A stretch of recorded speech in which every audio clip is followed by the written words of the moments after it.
Britain has a long history stretching back thousands of years. In every part at some point, a bloody or mysterious event has taken place. Murders, bloodthirsty revenge, plagues, punishment and folklore will make your flesh shudder in terror. This is Mysterious Britain, Tales of the Unknown.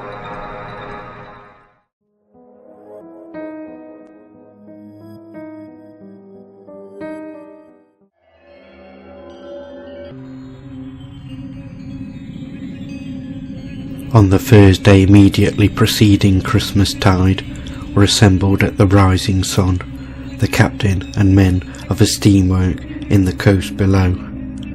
This coast was a flat, alluvial moor, broken by gigantic molebills, the work of many a generation of tinners. One was half inclined, on looking at the turmoil ground, to believe with them that the tin grew in successive crops, for, after years of turning and searching, there was still enough left to give the landlord his dole, and to furnish wages with some dozen steamers. This night was a festival observed in honour of one Picyrus, and intended to celebrate the discovery of tin on this day by a man of that name. The feast is still kept, though the observance has dwindled to a supper and its attendant merrymaking. Our story has especially to do with the adventures of one of the party, John Stuttridge, who, well primed with ale, started on his homeward way for Luxley Church Town. John had got as far as Tree Garden Down without any mishap worth recording, when, alas, he helped upon a party of a little people who were at their sports in the shelter of a huge granite boulder.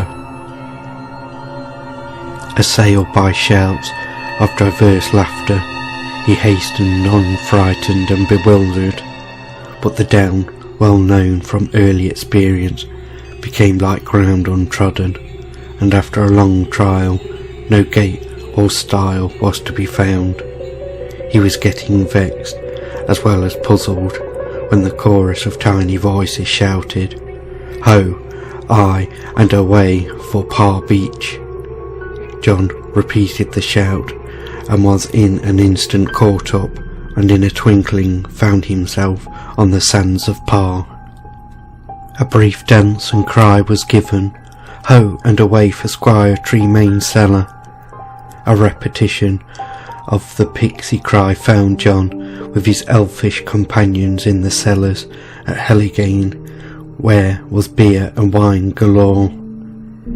It need not be said that he availed himself on his opportunities.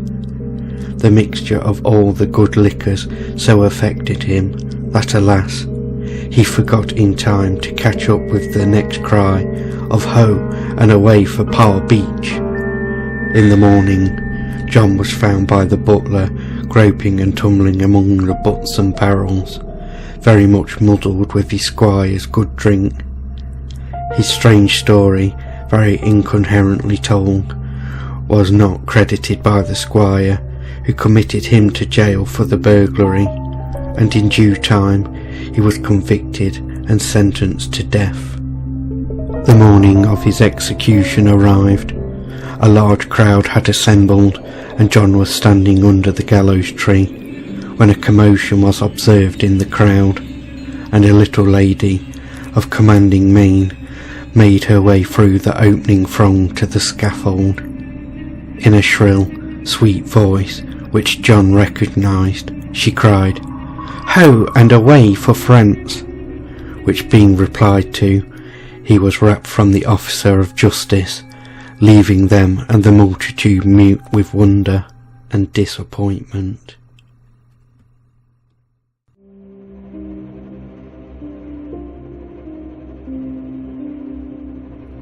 There is in the county of Gloucester a forest abounding with boars, stags, and every species of game that England produces. In a grovy lawn of this forest there is a little mount rising in a point, to the height of a man, on which knights and other hunters are used to ascend when fatigued with beat and thirst, to seek some relief for their wants. The nature of this place and the business is, however, such that whoever ascends the mount must leave his companions and go quite alone.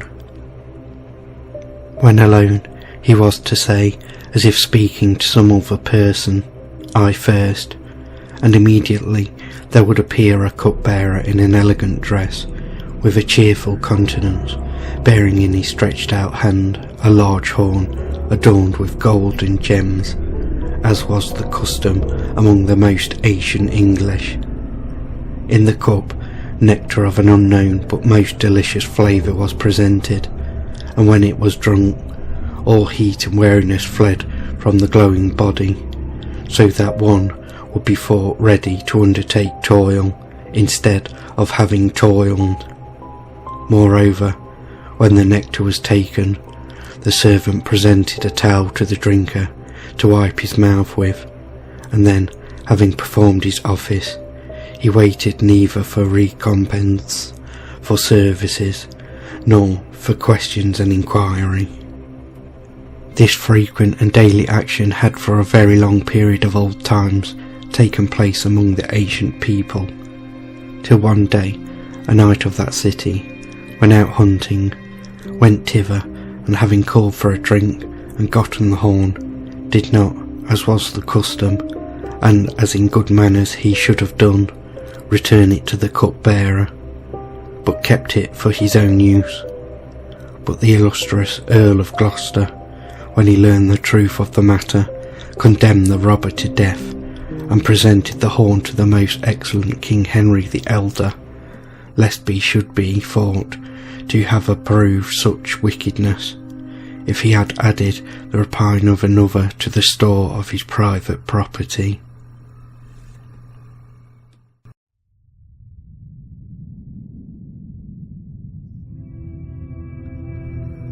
In the south of Devon, many years ago, a reverend gentleman of large landed property held a small benefice to his immediate neighbourhood, for the purpose of evading residence in another quarter.